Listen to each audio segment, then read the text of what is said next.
ఇది సండే రోజు mini vlog. Already full video కింద ట్యాగ్ చేస్తాను చూడండి. మాకు కారిడార్లో మొక్కలు ఉంటాయి బాగా, అది క్లీన్ చేశాను అనమాట. క్లీన్ చేసి ఒక 10 సార్లన్నా దీన్ని బయటికి వెళ్ళి చూసుకుని ఉండుంటాను, అంత నీట్గా ఉన్నాయి అన్నమాట. జుట్టు బాగా రాలిపోతుందని చెప్పి ఇంట్లోనే ఒక ఆయిల్ తయారు చేసుకున్నాను. కొంచెం మెంతులు, కరివేపాకు, గోరింటాకు, అలోవెరా, అలాగే మందారాకులు, ఇందులో కొబ్బరి నూనె వేసి కొంచెం వేడి చేశాను ఆ నూనెని.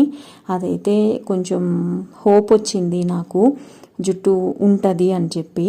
నేను అది ఒక పక్కన నూనె అలా కాగుతూ ఉండగానే, ఇదిగో నాకు మొక్కలంటే చాలా ఇష్టం అన్నమాట. అందుకని చెప్పి నీళ్ళల్లో కూడా కొన్ని మొక్కలు పెంచుతూ ఉంటాను. అవి కడుగుతున్నాను ఈరోజు. నీళ్ళల్లో ఉన్న మొక్కల్ని కూడా 2 వీక్స్కి ఒకసారి క్లీన్ చేస్తూ ఉంటాను అన్నమాట.